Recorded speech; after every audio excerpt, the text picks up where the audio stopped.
Good evening, ladies and gentlemen. Thank you for joining us tonight on episode 20, season 6 of the Standoff with Brad and Richie here on New Zealand Sport Radio.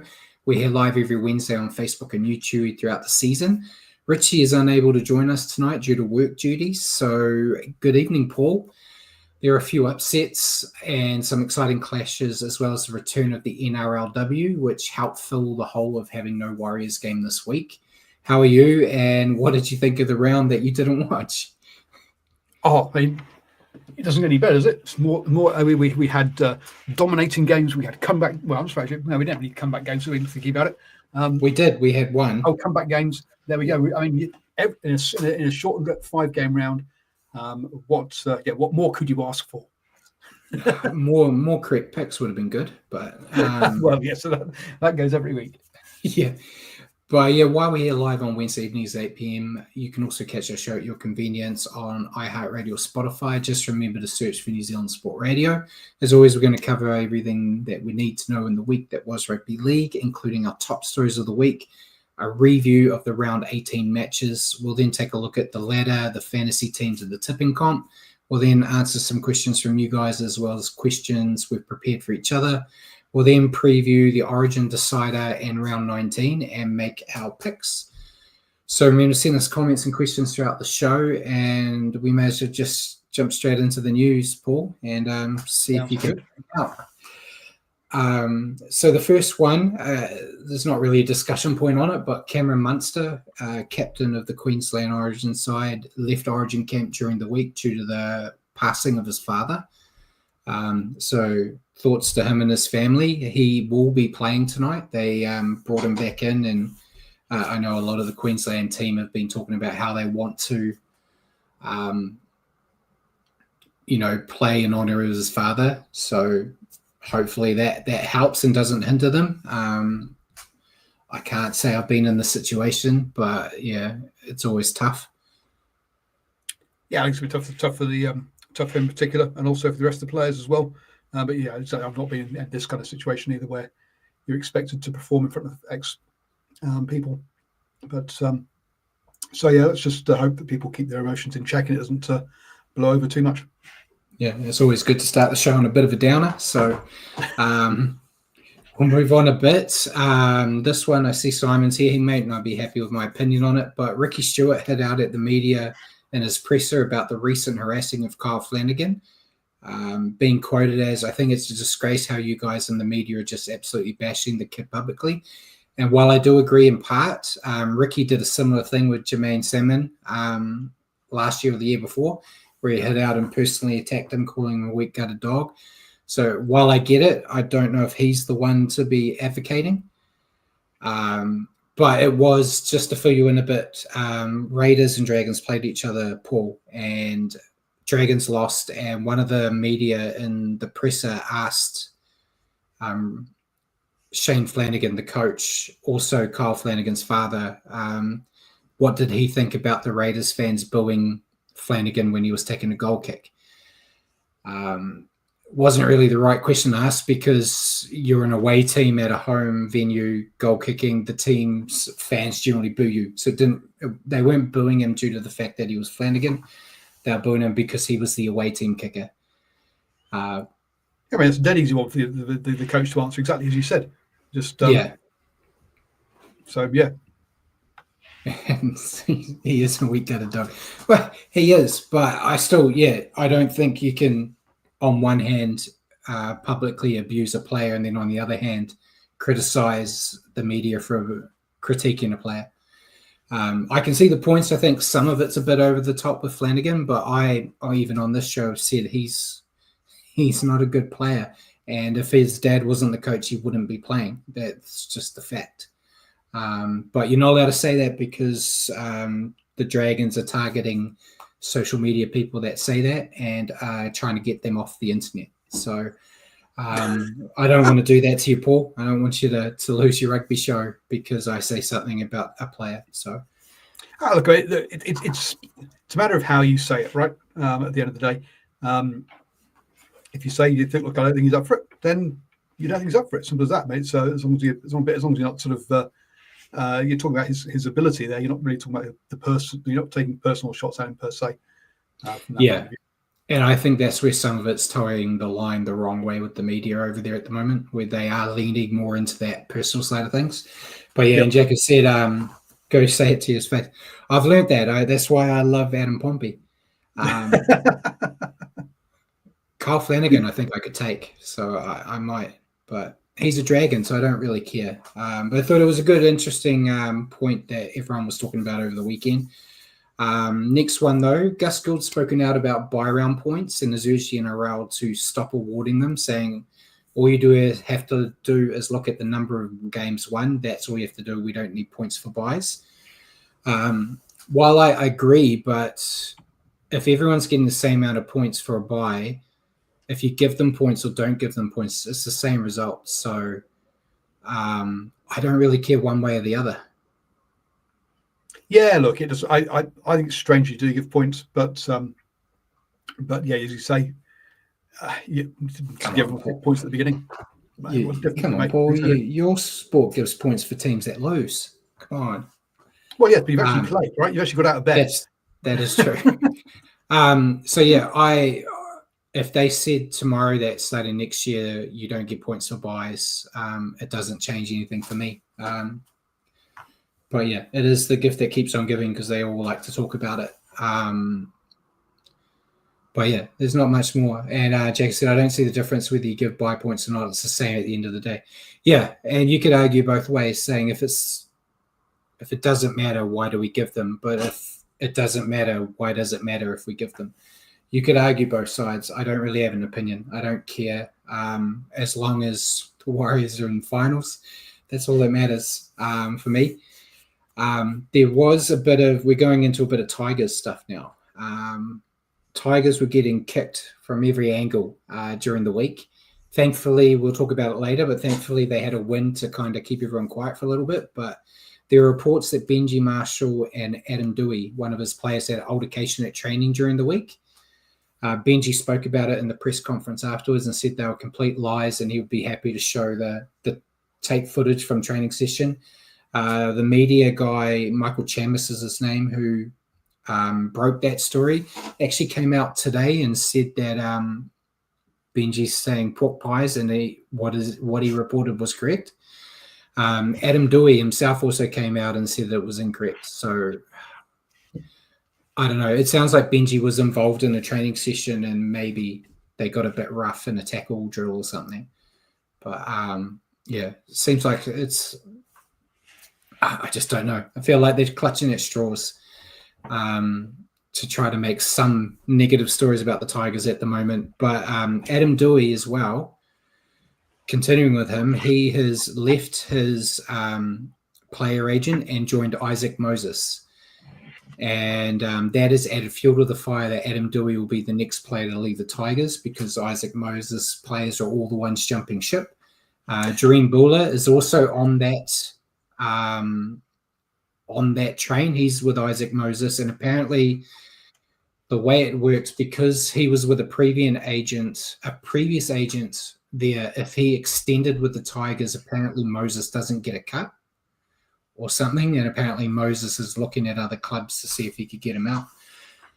I can't confirm or deny that, but that's what I'm hearing. Jacko also said Chammas is after clipbaits. I don't listen to anything Chammas says anymore after he said the Warriors season was over after Luke Metcalf got injured.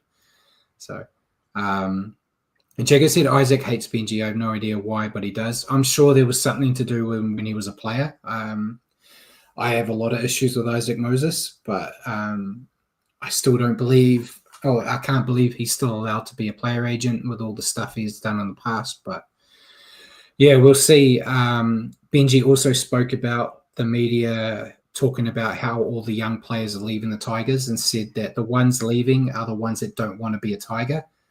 So if they don't want to be a Tiger, he doesn't want them in the club. He only wants the players – there that actually want to be there, which added on with Terrell May speaking out this week saying that he wishes to extend his time with the club and he's really happy at the Tigers, which is a great boost after all the negativity. So they got a win and one of their best players doesn't want to use them as a stepping stone to get somewhere else.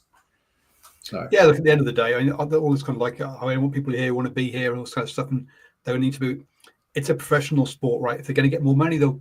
At the end of the day, it's a job for a lot of these guys. So, yeah, trying to pull the heartstrings and play this kind of guilt tripping people. Yeah, just realize it's a job, folks.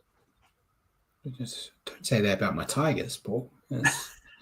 It's a lifestyle. As well. I mean, Adam put his leg, right? And the whole reason it's yeah, I get that part of it too. As a Warriors fan, we see plenty of guys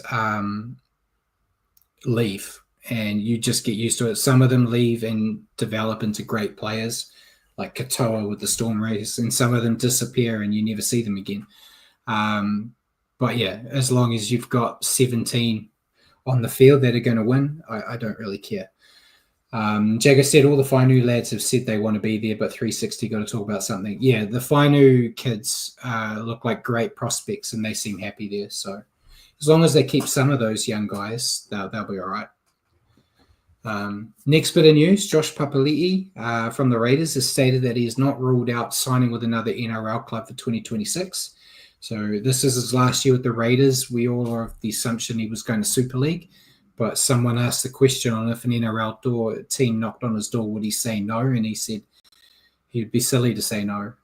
So we'll see. We could see him running around with another NRL team. I still think he's going to be in Super League, but there'll be some teams that could be desperate to bring him up. He's still a talent. If the Raiders don't want him, then it's not like it's not like he said, look. It's not like he wants to leave. It's saying, look, I'd like to stay, but unfortunately they don't want me. They've I'm not part of their future plans, so I'll play for someone else. I didn't say anything. That from memory, that's the kind of story with him. So I don't think there's anything wrong with what he's done or what he's doing. Yeah, at his age, they've got to prioritize the younger talent that they could lose keeping him on for another year. Which is, as you said, is a business. It's how it is. There's no bad blood between them, which is always good. And then the next one, you're going to be super excited about this, Paul. Rugby League 26 is the second most pre-ordered video game in Australia of 2025 and could reach the number one slot before its release on the 17th, which is next week. I think it's next Thursday. Mine's all booked, so I've just got to go pick it up on Thursday. And there's rumors there's going to be a trailer released during Origin. I know not many people will probably care, but it's been a long time since the last league game, so sometimes it's what we can hold on to. Well, you look at things about how sort of the FIFA computer games and stuff, and how Madden NFL and stuff has been popular.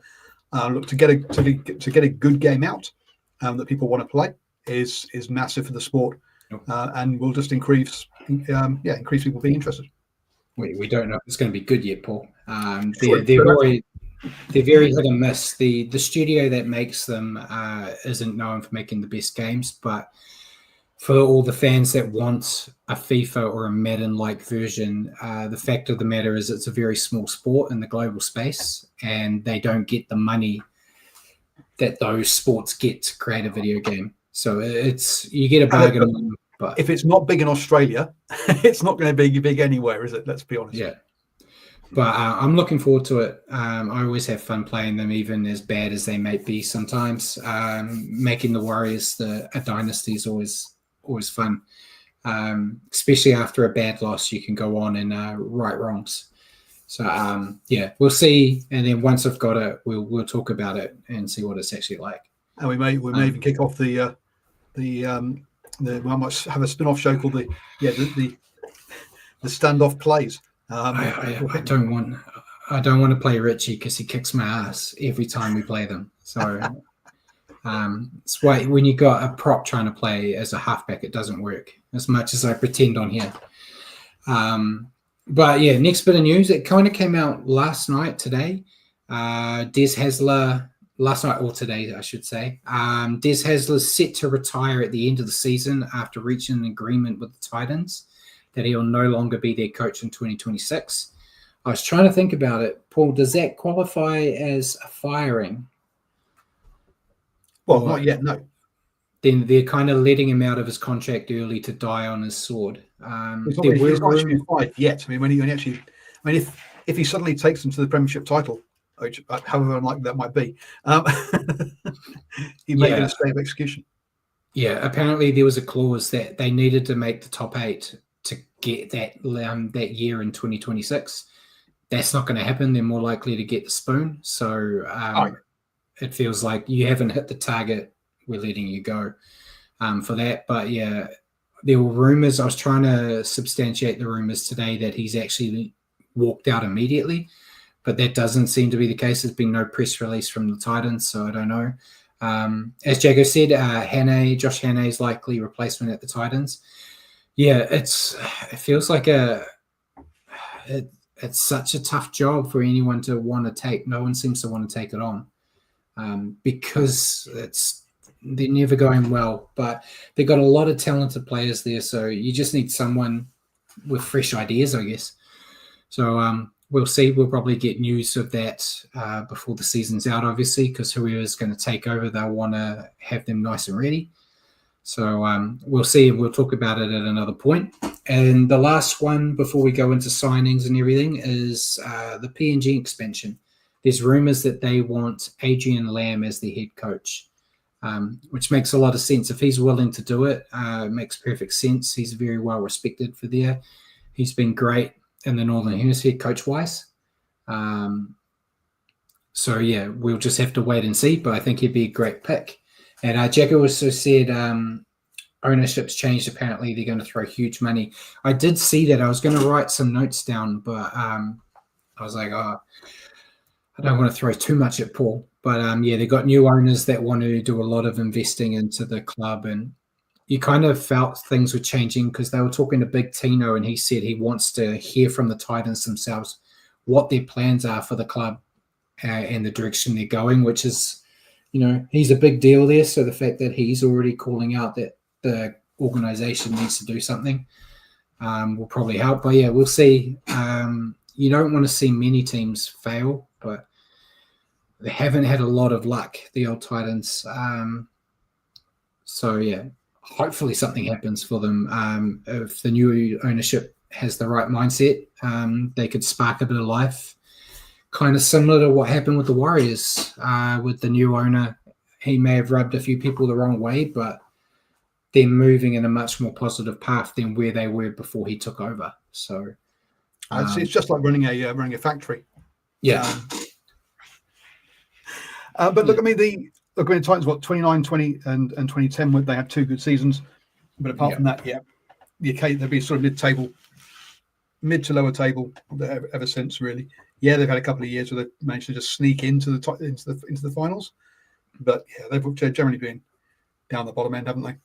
Yeah, and like Jacko said, Titans produce good halfbacks. They just move on to other clubs. Yeah, it actually happened, Paul. What we said last week, the halfbacks for all top 4 teams this week were all Titans at one point. Now that the Warriors picked a Titan this week, so yeah, they're a good feeder club for halves for other clubs. So they got that at least. We'll move to signings. We didn't actually have a lot, Paul.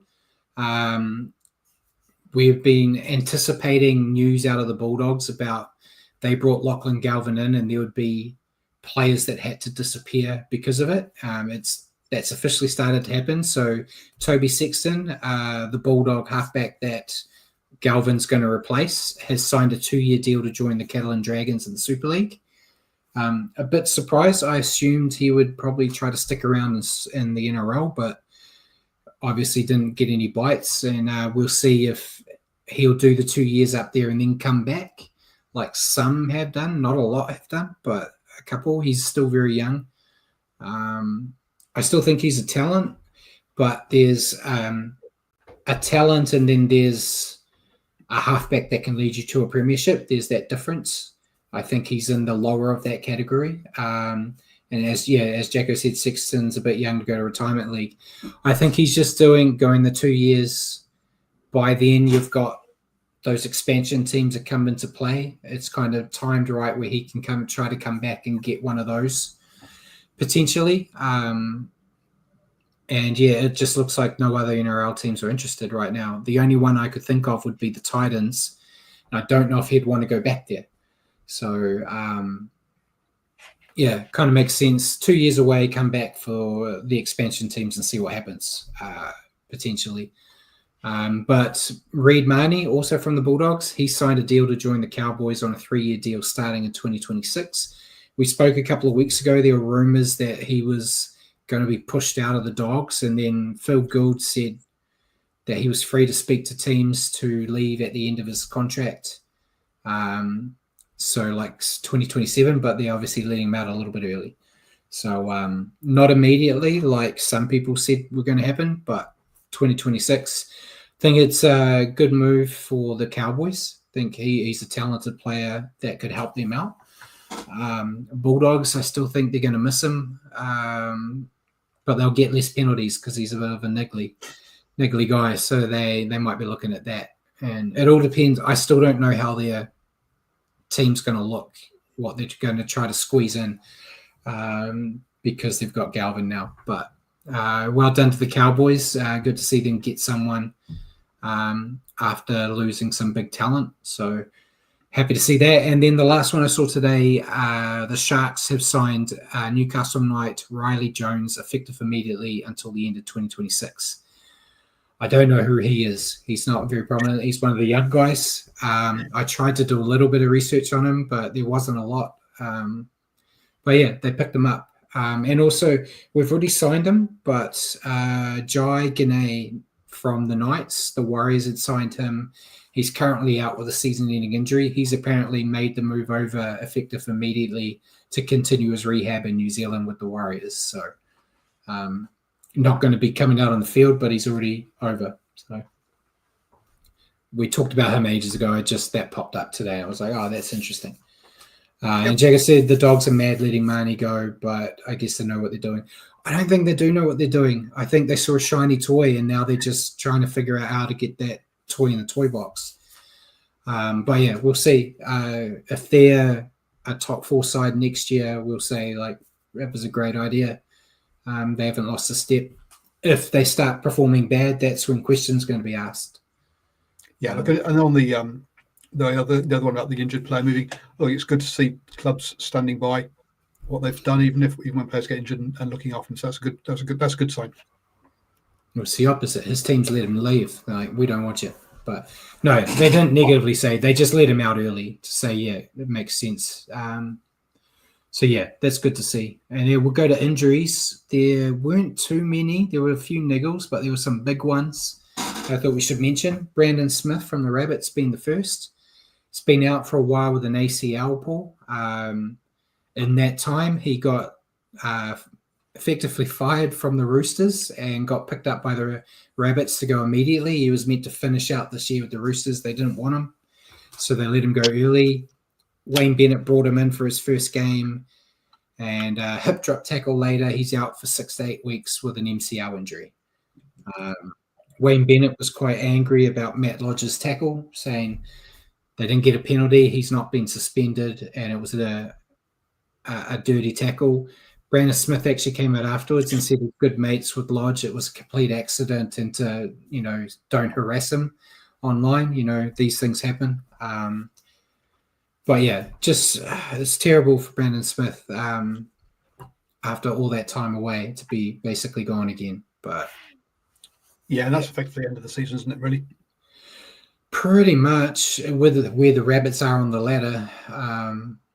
Yeah, I don't see them making a miraculous finals comeback for them. So that's pretty much enough. 9 weeks left. He'll come back. He'll be back in training like a week before the end. It's like, yeah, there's no point. Yeah, and then Nathan Brown from Seagulls. I think we did talk about it a little while ago, but he had surgery on a ruptured bicep. They don't have a TBA on when he'll be back. They've said potentially 12 weeks, which, that's it. Next season. And Jagger says what's happening with David Fafita. He's like a ghost lost in the GC mist. I think he got named this week. So I think he is back for the Titans this week. But that's been a shit show in itself. He was leaving to go to the Roosters. Then he backflipped because he wanted to stay with the Titans. And now that if you listen to the rumors, the Titans have been doing everything they can to get rid of him. So I don't know. But then we've got Marcelo Montoya from the Bulldogs. He had some surgery on his neck. He's going to be out for 6 weeks. So yeah, David Fafita's on the interchange. Yeah, so he is back. And then Corey Jensen from the Broncos had a blood clot in his calf, and they haven't given it. They've just said several weeks. So they were the big ones. There is a few little niggles, but there was more returns than injuries this week, which is a bonus. But hopefully these injuries start to calm down because it's getting a joke. Naughty boy corner, we got no one, Paul. Well, we only had 5 games, so yeah, only fines. And in the NRLW, they had a couple of fines and warnings. So the NRLW have warnings in place due to they've got a shorter season, so they're not as strict as the NRL is. But a couple of warnings. And then speaking of that, NRLW is back.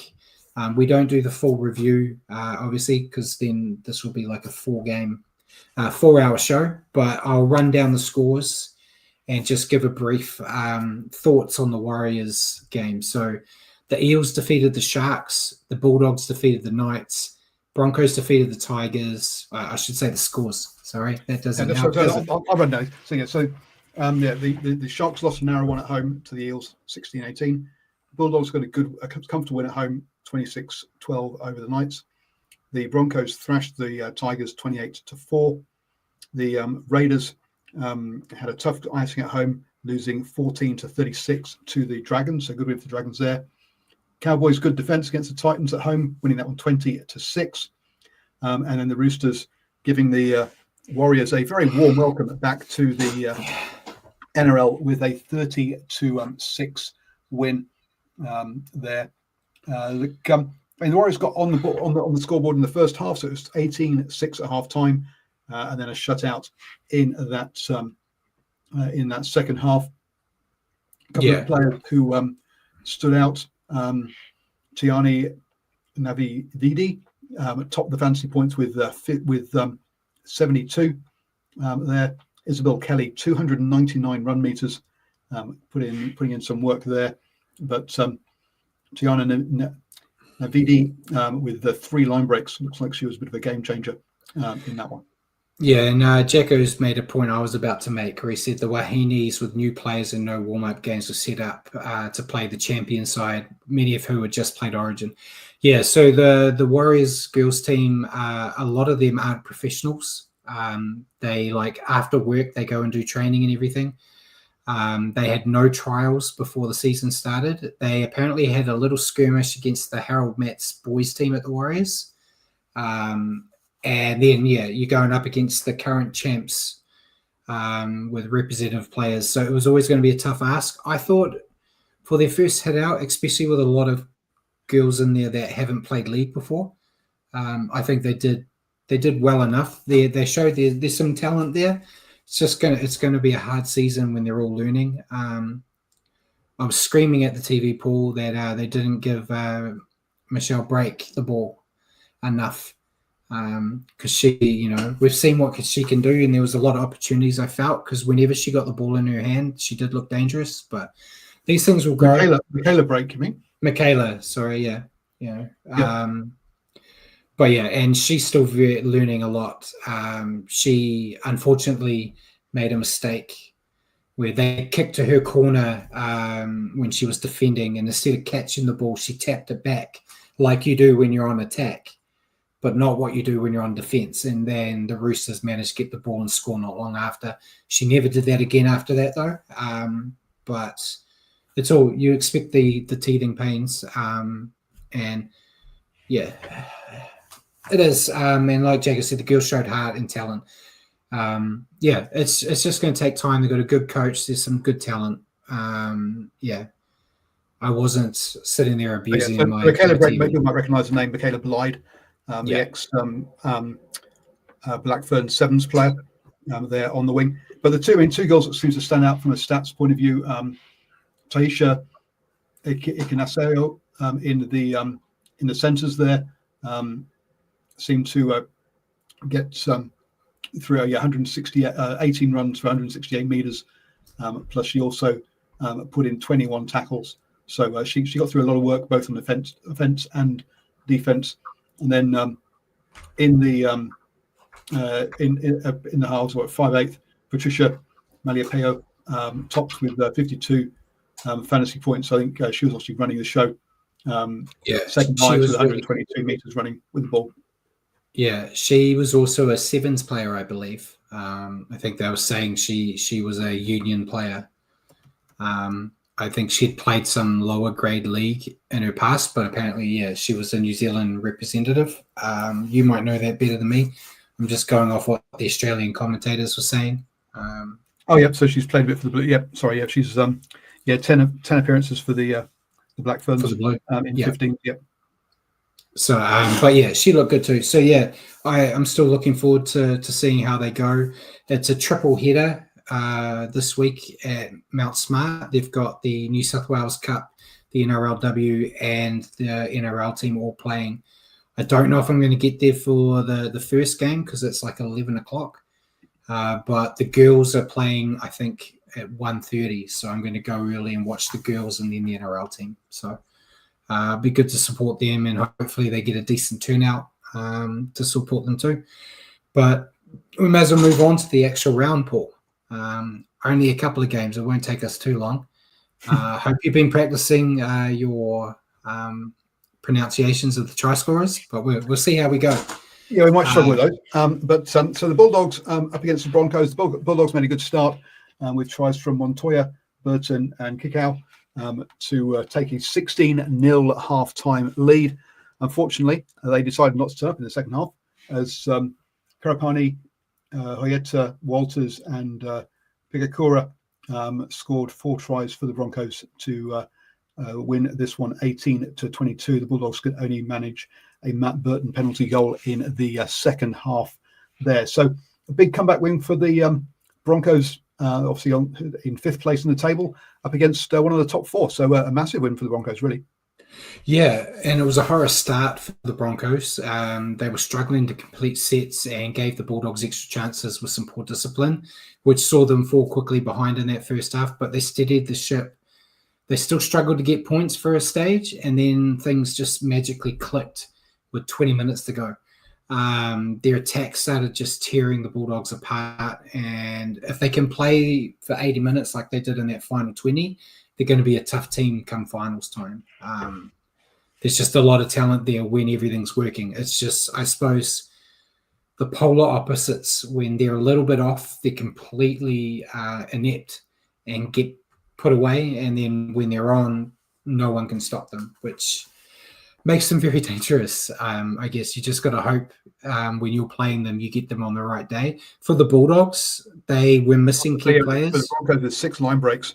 The Bulldogs probably scramble defense actually saved them from having a much bigger hiding in this. Yeah. And the Bulldogs, they started well despite missing some key players due to Origin. And it felt like they were kind of on cruise control after earning that lead, and they kind of took the foot off the gas. But once the Broncos decided to play, the Bulldogs fell apart. The rejigged lineups, defensive line was a mess, and their halves couldn't dig them out of the hole that they put them in. They've been a great side this year, but this is another match that showed that they wilt when under pressure. Could be a wake-up call they need for the finals, or they may be gone. I don't know. I have my opinions, but everyone keeps telling me I'm wrong. So we'll wait. We've got questions about it. But yeah, as Jagger said, dogs on the slide, we can only hope. Yeah. And then do you have the fantasy guy? So Xavier Dawson was top with 74 points in this one with off only the prop. Being a prop, he only actually bothered to play for 68 minutes. Didn't even play the whole game. That's big minutes for a prop call. I picked him as well. He got the most tackles for the Bronx, and he had the most running meters as well, it's a pretty good effort to get both of those. Be the best offensive. On both sides of the ball, most run meters. Whereas, and also missing a few players here for the Broncos. Looking through that list, so they really good win for them on when they've got players away at for Origin. Yeah. And then on Saturday, we had the Raiders Dragons, Paul. Yeah, so in this one, the Raiders went out to an early lead with tries from Savage and Weeks. The Dragons replied with a try from Sloan. So it's 12-6 at half-time. In the second half, Weeks came out and scored another 2, as well as Smithies for the Raiders, whereas Sloan and Flanagan came out and scored tries for the Dragons. Yeah, so 2 for Sloan there.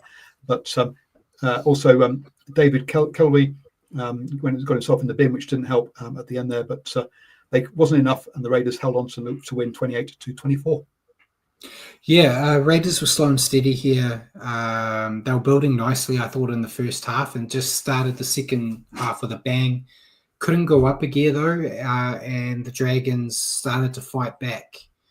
But as we've seen a lot of times this year, they held their ground defensively and just waited the Dragons out. They're extremely fit side, and they can just sit there on the ropes and try to hold you out in those moments. I think it was a well-deserved win for them, obviously, but they'll want to make sure they don't leave the door open for better sides like they did in this game, because against those big sides, they could really hurt them. But right now, they feel like a certainty for the minor premiership, which makes me happy since I put money on it like a month ago. Look, they topped all the attacking stats. They also topped the defensive stats, had less errors at 9 compared to 14. So this is one that perhaps they shouldn't have allowed the Dragons to be quite as close as this. Yeah, and the Dragons did everything they could to throw the match away. As you just said, they made a lot of errors, and they struggled against the Raiders' second phase footy. But they showed a lot of heart, which hurts me to say, Paul. But in the back end of the game, to make a contest of it with some great attacking plays. But it was a bit too little, too late, and a flurry of the errors at the end when they were like in the chance where if we score here, we win this game. That pressure made them drop the ball a bit more. But yeah, if they had managed to win this, it would have been crazy, because I think their completion rate was like 67%. So if you win where you're almost only holding on to the ball half the time, that's a crazy thing to be proud of, to win with that adversity, but it wasn't to be for them. But yeah, well deserved by the Raiders is all I can say. And back to one of the flash players, KO Weeks at fullback, got a massive 94 fantasy points to lead that competition. Yep, and hat trick rule in effect. He was my player to pick as well. He was the difference there. And Tyrell Sloan, I think, needs a special mention from the Dragons. He is a player the Dragons are actively trying to get rid of, and every week he keeps showing that he's one of their best attacking threats. So you might have the three try rule, but he also Weeks got 346 run meters, and most line breaks, 2 line breaks as well. So yeah, he had a big game, not just finishing off easy ones on the edge. No, yeah, he's been really good. Next game on Saturday was the Cowboys Storm. Yep, this one was all tied up at half time with the Cowboys scoring twice through Derby and Purdue.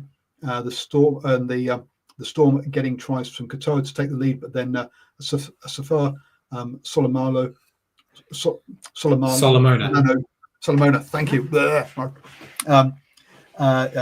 tie it back up at 12-all at half time. In the second half, the Cowboys could just manage a try by Scott Drinkwater and a penalty, whereas Nick Meaney got 2 plus knocked over a penalty himself. So 2 players scored all the points in the second half there, and the Storm pulled out a narrow 20-26 win away from home. I need more from Nick Meaney, because I had him as my top point scorer in our predictions. So I need as many points as he can get. Well, he got 2 tries, 4 conversions, and a penalty goal. He got plenty in this game. It was a tougher match for the Storm than many expected, with the Cowboys taking them to the limit. They made their own life difficult with some silly schoolboy errors. They were trying the offload game, which just wasn't working at times. But in the end, they were able to rely on their X-Factor players to get them across the line. A scratchy win, but a valuable win nonetheless. And for the Cowboys, I wanted to pull out negative stuff because they lost, but I was actually really impressed with how they played. It was a spirited performance from them. They still made far too many errors and lacked the attacking ability in the clutch moments. And some of the scores, some of the tries from the Storm were a bit too easy, but the heart was there, which we haven't been able to say a lot. And they just need to build off that heart. It's great to have the heart and the effort, but you want to start getting wins alongside it. But yeah, this was a game that 2-3 weeks ago, the Storm would have put 60 on them. So at least they took them to the limit. Well, and they perhaps should have done with, 36 missed tackles, 24 more ineffective tackles as well. Meant that and then 14 errors. I think probably 10 errors by the Storm was the only thing probably saved them.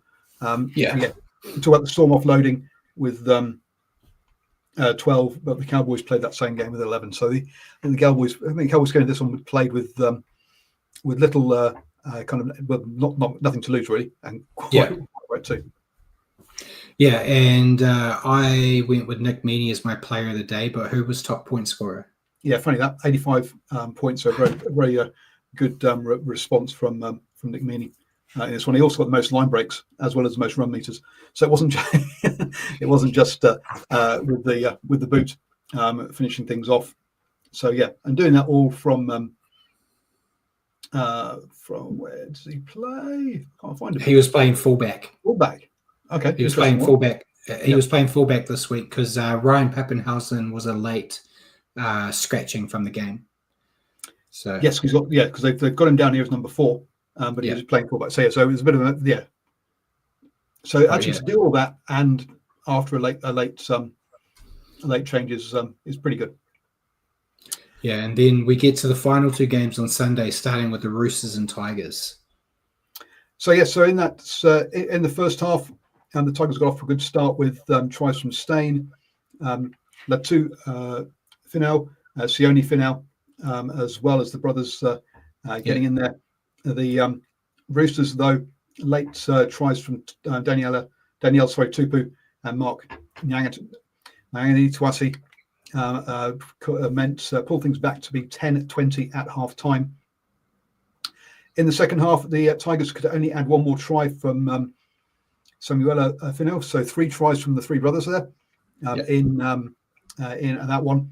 But the Roosters tried a comeback with Hugo Savala, Mark Nanguitasi with his second try, and James Tedesco as well. But a rare one here. The team that scored the fewest tries actually won the game, and it was the Adam Donahue with his boots, because not only did he knock over all 4 conversions, but he also knocked over 3 penalty goals as well for a narrow 28-30 win for the Roosters, for the Tigers. Sorry, a rare narrow win away from home. Yeah, massive scalp for the Tigers here. Missing some key talent. Many, including myself, gave them no chance. But this was a solid effort with promising signs from the youngsters. The Fainu brothers, as you said, all 3 of them scored. I don't know how often that happens. But I'm sure there's stats there where a trio of brothers have all scored. I don't know if the Turbo brothers have done that for Manly or not, but great potential from them. They were led up front by Terrell May, who was determined to prove the Roosters wrong and letting him go last year when they said he didn't fit the Roosters culture. He, in all the press beforehand, he said he really wanted this game and wanted to win it. So he did more than enough to prove that. Spoilers for who I picked for my player of the match. But yeah, they reduced the errors and just bombarded the Roosters with loosey-goosey footy. I couldn't think of another way to call it. It was a bit more of the ad hoc footy that Benji Marshall was kind of known for. They're kind of playing like that as well.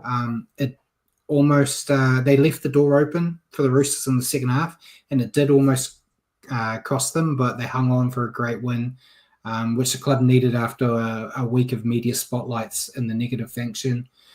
For the Roosters, they were caught napping in the first half. Yeah, just quickly on that, to back up about the loosey-goosey, 4 offloads by the Roosters, 10 by the Tigers, which shows you that they were looking at trying to keep the play alive for this one. And as Jacko said, I apologies. There is an actual term for it. It's called Benji ball. But yeah, the Roosters, they were caught napping in the first half, struggled to contain the Tigers' exciting attack, and they were unable to gain momentum, struggling to complete their sets. And once the passes started to stick, they did look like they were on the way to a Broncos-like comeback victory, but Marky Mark and James Tedesco were constant threats towards the end, but they ran out of time. Disappointing loss for the Roosters here. As you said, they scored more tries, and effectively, if you wanted to pinpoint something, it was their discipline that let them down. You know, those 3 penalty kicks that Adam Dewey got to kick gave them that edge. And it was definitely a game that got away for the Roosters that they could regret later. But yeah, very happy for the Tigers. I've made no surprise of my support for the struggling team. So it's good to see them win. Did not help my tip in whatsoever, but I was happy to get this one wrong. Yeah, I mean, one area that perhaps the Tigers will be training, I think, in midweek is the kick receipts, kick refusal, 36%. So yeah, so from those 6 bombs, 4 of them they messed up, which is not a good situation. And once the team sees that, I think it's something they're going to be targeting against them in future. And then who was the top player fantasy wise? Well, funny enough, Mark Tuasi with his 2 tries got up there with 78 points in this one. But Tyrrell May, 73 points was pretty pushed him pretty close. Yeah, he's who I went with. I always like to pick someone from the winning side, and I thought all eyes were on him playing against his former club, and he didn't disappoint. So yeah, it was great, and just a hell of a talent. He also put a hell of a shift in with 70 minutes for a prop. Yeah, he'd be an 80-minute prop if they let him. I know he gets upset when they take him off, but yeah, fantastic. And then we go to the last game of the round: Seagulls Rabbits. The Seagulls came out of the traps with this one with Ruben Garrick, Tommy Trbojevic, and Ruben Garrick again, scoring 3 tries in that first half for a 14-0 halftime lead. In the second half, Tom Trbojevic got himself a second, so that's 2 for Garrick and 2 for Trbojevic. Daly, Cherry Evans, and Toliutu Kalau also added in there to give the Seagulls a 30 points. Talis Duncan got a couple, and Isaiah Tass also did. All conversions missed by the RSOs, which meant those were all consolation tries well before the end there. For it to be a 30-12 win for the Seagulls. A nice, easy win for them. Yeah, Seagulls looked much better this week. They had the perfect opportunity to strike a wounded Rabbitohs, and they didn't ask twice. Tommy Turbo looked a lot more comfortable at centre, and Manly knew how to use him better, and they reaped the rewards from it. Still don't see them troubling many top 8 sides come finals time, but this could be a nice starting point for them to find some form. Any thoughts you want to add before I rip into the Rabbits? Yeah, quite a lot of errors in this game. 10 for the Eagles and 13 for the Rabbits, and quite a lot of penalties as well, 6 and 7. So yeah, it seems a bit of a stop-go game. This one didn't seem to flow very well for either team. Yeah, Rabbits were just outclassed. They were error-prone and simply had too many stars out to be competitive. The early exit of Brandon Smith made their chances slimmer as well. But they're on the back foot most of the night until a little scoring spree made the score a bit more respectable at the end. Just another disappointing result in what's been a poor season. So ran through only 37 minutes there. And Tom Trbojevic topped it with 64 points on the fantasy. Ruben Garrick, who was the other two-time try scorer, got 54. Yeah, I went with Tommy Turbo as well, which I think might be the first time I've gone fantasy leader for every person every game. But I thought he looked really, really great out there at centre, and it sounds like he might be staying there permanently, despite him wanting to be a fullback. But yeah, they seem to be happy. And Jagger said, bludger of a game, neither side has much. Yeah, it wasn't the most enjoyable game to watch. But I come to expect that for a lot of the Sunday games now.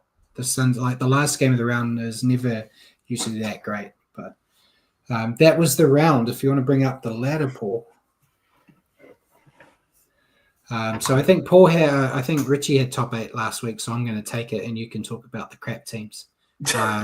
So still outright number 1 with no change is the Raiders. Then moving up to second place, the Storm. Bulldogs have moved down to 3rd after that loss. The Warriors stayed in the same spot at 4th due to the bye. Broncos stayed in 5th. Panthers have moved up all the way to 6th. Dolphins are up to 7th, and Manly, after that win, have moved into the 8th. The Roosters and Sharks are on the same points as the Dolphins and Seagulls, just outside the 8 there. Then we drop back to the Dragons, Cowboys, Knights, Tigers, Eels, Rabbitohs, and Titans are in no change. The only team to move outside of the top 8 with the Roosters dropping down to 9. All the rest as they were before, with the Rabbits and Titans both on 14 points at the bottom there. The Eels, Tigers, and Knights keeping themselves slightly above the wooden spoon, just by 2 points. Yeah, it's still super tight. Every couple of games go your way, you can shoot up that ladder or fall. With opposed to that 4 gap buffer between 4 and 5th, everyone else is kind of tight. So they are, but with the Rabbits, we still have only had 1 bye, so they've got 4 points sort of in the bank already, and so it looks very unlikely that they'll be out of those bottom 5 teams. They're the least likely, I think, to actually pick up the wooden spoon, because they've got those 3 points coming to them. Whereas I think it's Titans by a mile at the moment. Even though you say that, actually the Rabbitohs have played, I say, 2 less games than the Titans, or two less games than the Eagles. Sorry, the Eagles as well. And yet they got minus 129, whereas the Eels are minus 103. So they're not playing well at all. They're currently on in fact, they're the worst team as far as form goes, with no wins out of their last 5 games. So the Rabbits, in fact, so Rabbits really do need those byes just to get some points, because at the moment they can't get them on the pitch. Yeah, and we'll move to the fantasy teams. The last win was round 11 against the Tigers. I think the Tigers' last win was Magic Round before they beat the Roosters. It was going to look really bad for them if they didn't get that win. But true, that was round 9. You're right. But when you look at the Rabbits, so whilst they've got a bye now, they've then got the Panthers after that. So yeah, it doesn't look like it's getting any easier for them in the immediate term. Yeah. So fantasy, it's not great for Richie. He got 495. This way doesn't turn up anymore. You keep counting fantasy. Just get rid of fantasy and it'll actually turn up. Yeah. But yeah, it was a tough game with so many teams out on buys. I didn't even have a full team either, but I ended up on 635. So I'm still better than him. We'll go to tips. Everyone got 3. Even Hammer, who didn't even pick his team, right? Because I can see who picks. He's given up, so he's not picking. He got just the same amount as everyone else for not even showing up. So no talent whatsoever in this one. We could have just phoned it in and still got 3 points, which meant there's no changes to the scores. Mac still number 1, ACT Hellcat 2, Harry Poppins 3, The Yerk 4th, NB Sports Fan 5th, Richie is still 6th, the boy from SMB is 7, Bjorn is 8. I'm close. I'm same points as 8. I can be a finals player. You never know. You're still outside the 8. Just stop trying to. You're outside the 8. Just own it and stay and move on and be part of it. Move on. Yeah. But then Simon, you're 11th. Hammer's last. So that is when we go to questions. We've got no questions from anyone because we always keep talking as they come through. I'll go with my one first because you were thinking of one. You said you've got one. I think we're going to merge. Well, it's going to be the same one you're going to give me. So go on, just ask me anyway. So the one I had for Richie was the Bulldogs have dropped 2 in a row now. Do you think it's just a glitch after the strong start, or did they peak too early and could be at risk of missing the top 4? We kind of know my answer to it because I named the show Bulldogs on the Slide ? So Your Okay, so thought? those two, the two losses have been against the Panthers and the Broncos. If we're talking about two of the form teams at the moment, if you think the Panthers are on a 4-game winning streak, the Broncos are also on a 4-game winning streak, and those games they lost them by 2 points to the Panthers and 4 points to the Broncos. To me, when you're playing against two of the form teams and you've lost by less than a try or less than a converted try in both of those games, to me that this is not a disaster. They're thereabouts. If they were losing by large margins, then look, I mean, they lost earlier in the season against Brisbane by 24 points. So this one was only 4 points. To me, when you got the Cowboys, Dragons, Sea Eagles, you got the Cowboys and Dragons particularly coming up, I think this ship is going to be righted pretty quickly. I don't think. I mean, the main problem for them is that the Broncos and Panthers are the two teams stalking that top 4, and they're both going very well. So I think it's more about the quality of how well the other teams are going, rather than about them sort of doing badly at this point. Yeah. I think they're still a finals team. I think they are at risk of missing the top 4. It depends. It depends on, it's for both them and the Warriors are at risk of missing the top 4, depending on who wins out of that game and when they play each other. I think they've still got that 4-point. You say they've still got the 4-point buffer. They got the 6-game buffer on a 6-point buffer on the Broncos. The Broncos have to win 3 more games than they do. They're going to keep winning. They're going to keep winning. They might do, but the Bulls have. You're talking about the Bulldogs losing 3 games out of Cowboys, Dragons, Sea Eagles, Titans, Warriors, Roosters, Storm, Panthers, and Sharks, and that's if they have to lose 3 of them. And I'm sure. Okay, I can see them. Yeah, you've got Storm, Panthers, Warriors. So they've got some hard games in there. I can see them losing to the Roosters, the Panthers, the Storm, and potentially us. So you reckon 4. They're going to lose 4 out of their last 8 games? Those 4 teams, I think, have the potential to beat them. So and then you're expecting the Broncos to win all of their games now, and they also have to play the Storm twice. So yeah, that's true. I think they should not drop out the top 4. I think they should have a top 4 space.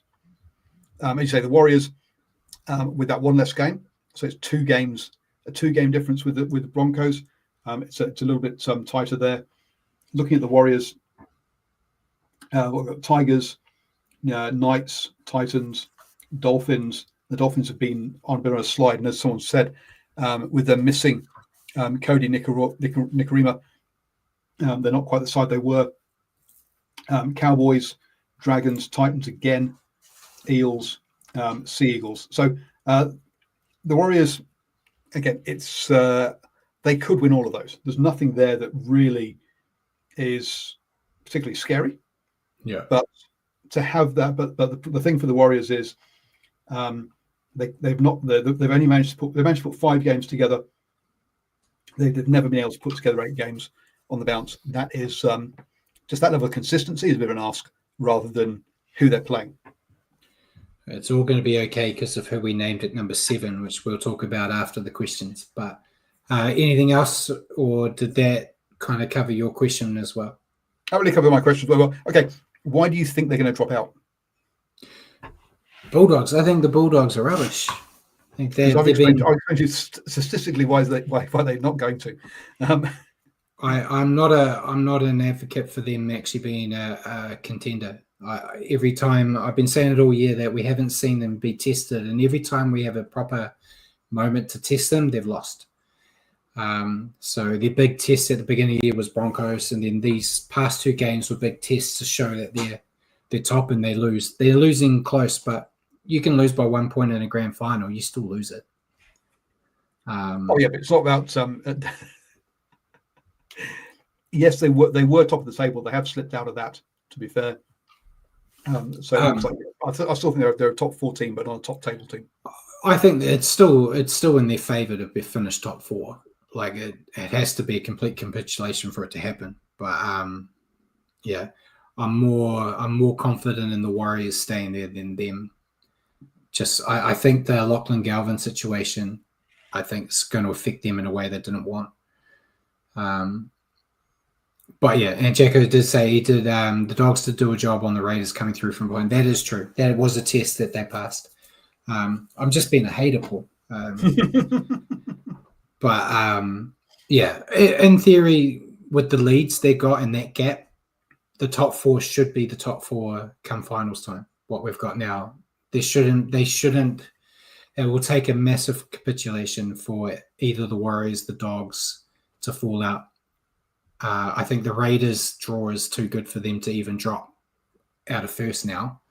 And the Storm, I think, are going to be too good. They'll stay in second or take first. So it's really the Warriors and Dogs will be fighting over third and fourth, I think. Yeah, I mean, Melbourne's got a tough run in, haven't they? They've got Brisbane twice. They've got the Sea. They've got the Panthers as well in there. So they do have a tough. A tough run in for them. I'm just trying to find the Raiders run in, but I'm going blind. I can't find them on the list. Oh, Canberra there. So they've got 2 byes, which help them. Yeah. Eels, Knights, Dragons, Sea Eagles, Panthers, Tigers, Dolphins. So yeah, and I see Dolphins maybe and Panthers maybe being the tough ones. I think the rest they should be fine. But yeah, they set themselves up well. We've complained a lot about how long they had to wait for their bloody buys, but it's coming at the right time now. So yeah, so I think they're in good stead. But we'll move on to this week, Paul. We'll go through the Warriors versus Tigers, Go Media Stadium. If you want to bring up our pretty picture. Yep, it disappeared. So it's where's it gone? Unprofessional.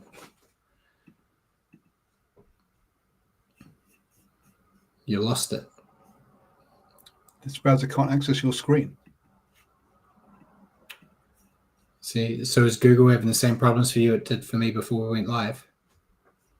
Yes, it looks like it. Oh dear, sorry folks. The graphics are a bit of a problem. Hold on.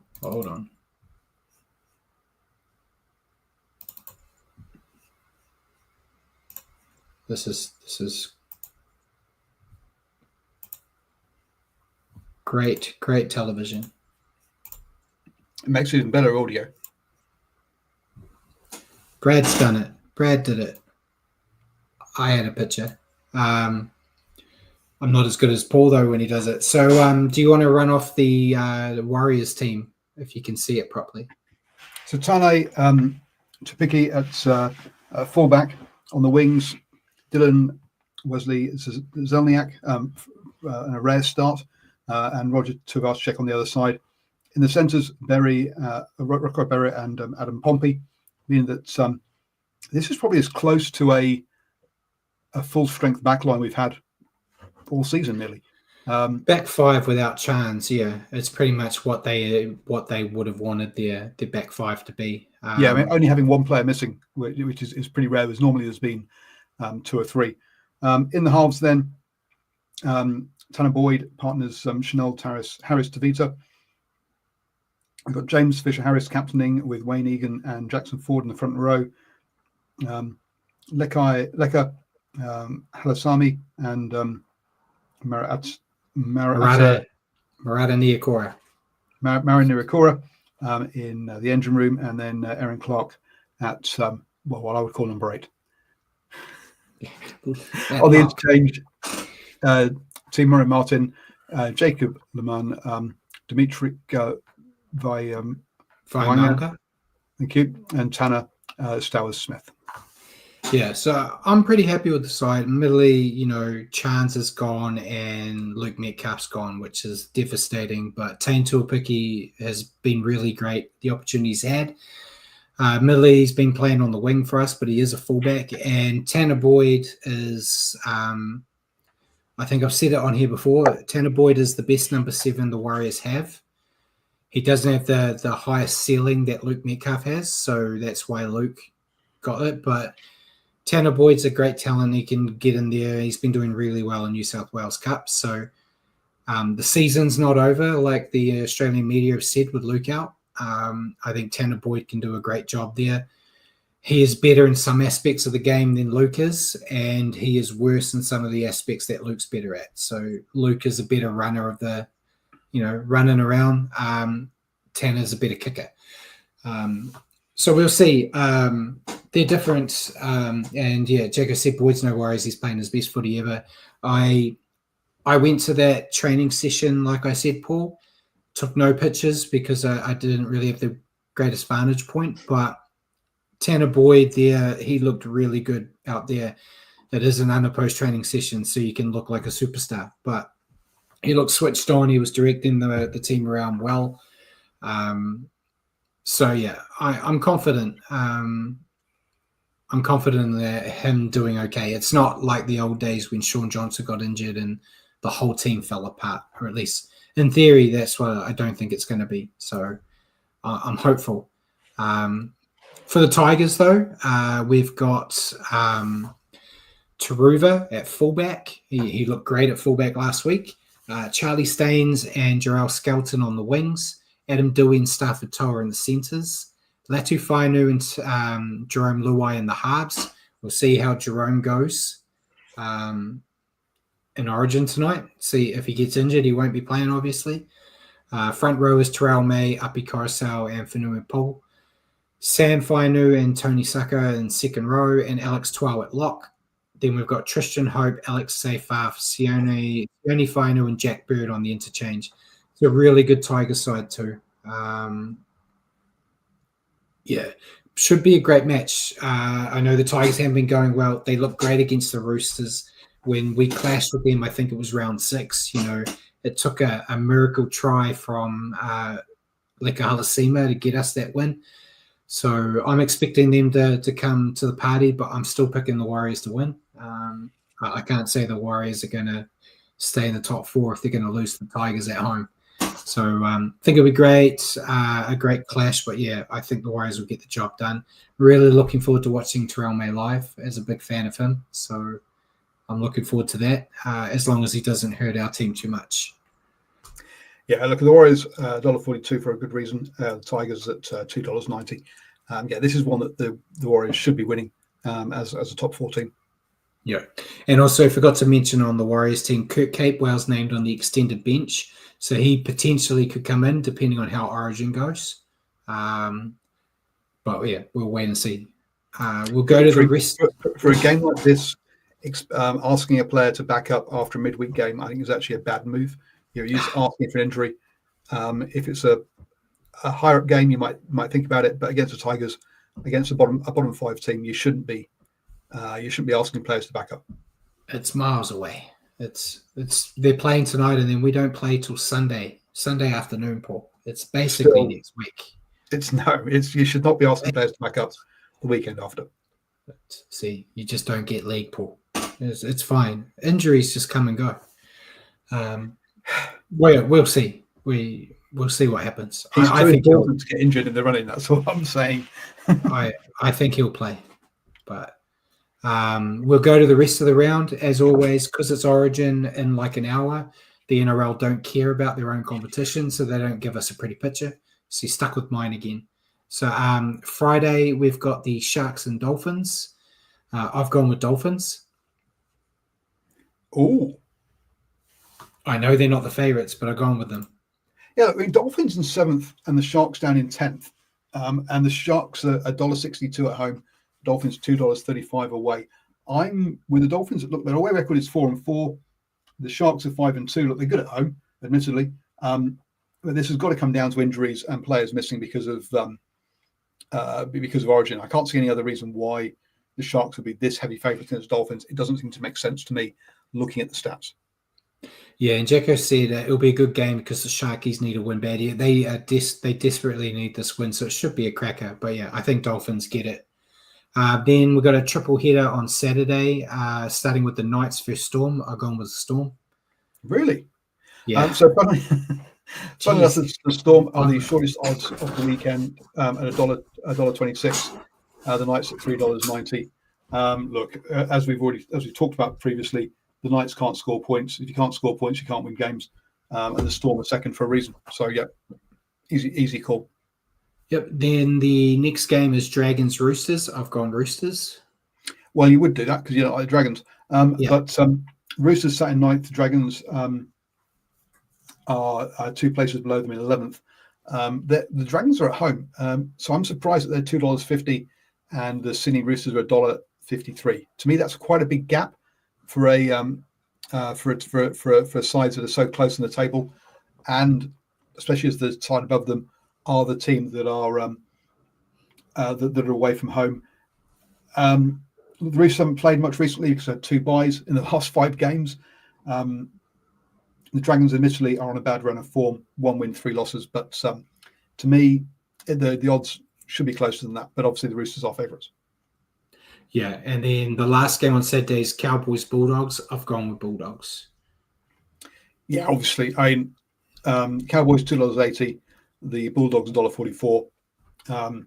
Look, the Cowboys sat down there in 12th, sort of low mid-table, but they're on a bad run of form. 1 win and 4 losses in the last 5 games. Yes, the Bulldogs have lost 2, but this is where they bounce back. Yep, and then first game on Sunday is the Warriors Tigers, where I back the Warriors. Yeah, we've already talked about that one. Talked about that. Then we've got the Eels Panthers. I've gone Panthers. Yeah, funny that. Panthers $1.33, Eels $3.30. Look, I mean, as we've been saying earlier on, the Panthers are one of the 2 main form sides at the moment, and of course they're going to win this one. The Eels stuck down there in 15th. Had 2 byes recently, so maybe they'll be fresh. But even so, I can't see that helping them or being enough to help them. Yeah. And then the last game, Titans Broncos. I've gone Broncos. Yeah, I mean, Titans bottom of the table for a reason. Hence they're $3.50. Broncos, as I said, one of those 2 top form teams, $1.30. Easy choice. Yeah, and that is the round. I've put a multi in for every team I've picked. I'm not confident because I haven't got a perfect round yet, but there's no time like the present. Yeah, I mean, look, in this one, look, there are 5 games that are easy to pick. In theory, I mean, look, the Knights, Storm, Cowboys, Bulldogs, Warriors, Tigers, Eels, Panthers, and the Titans, Broncos are all. I mean, those top 5 teams, top 6 teams, because the Raiders having a bye this weekend. They should all win those games. It's the Sharks, Dolphins, and the Dragons, Roosters to me that are the ones that are a bit more of a coin flip. Yeah, and obviously in 45 minutes, the New South Wales play Queensland. Richard will pick New South Wales, and I'll pick Queensland, like we always do. I know New South Wales are the favourites. I think when I put money on the Queensland, they were paying $3. And they still are. And the New South Wales are strong favourites at $1.40. Yeah. So should be a good game. I will watch the first half of it tonight, and depending how it's going, I'll either watch the second half tonight or the second half tomorrow morning at work. So we'll see. Very quickly, upcoming on the NRLW, the Tigers play the Bulldogs. The Bulldogs being favourites there. The Raiders host the Sharks, and again, the away team there are the favourites with the Sharks. The Dragons take on the Roosters. The Roosters coming off that win, obviously, over the Warriors. Again, the Roosters are favourites there. So the opening 3 games all have away favourites. The Cowboys host the Knights. The Cowboys there are the favourites at home. The Warriors take on the Eels. Obviously, the Warriors, a brand new team back, have lost their opening games, have not much form to go on, but the Eels are favourite there. And then finally, you've got the Titans against the Broncos. The Titans being the longest odds of the weekend at $4. The Brisbane Broncos favourites in that one. So lots. 5 out of 6 expected to be away wins in the WNRL. NRLW, sorry. Yeah. And yeah, if you're going to the game for the Warriors, go a bit early and watch the girls too and give them support. And also drop Brad a message on his Inga's League wrap up Facebook page to meet him and have a selfie. Yeah, there's nothing more I like than taking photos with people, Paul. Just check my Facebook. There's no photos of me anywhere. But yeah, anything else you want to add? No, I think that's it. All right, well, thanks for jumping in at the last minute to help me when Richie once again prioritized the job he gets paid for over the job that pays nothing. Bring in the A-team, I understand. Yeah. So, ladies and gentlemen, thank you for joining us tonight on the Standoff with Brad and Paul. For your weekly update on rugby league, tune into our show next week on Wednesday at 8 p.m. here on Facebook or YouTube, or at your convenience on iHeartRadio or Spotify. Just remember to search for New Zealand Sport Radio. And cheers again, Paul, for helping me out. And good night, everyone. Go watch Origin.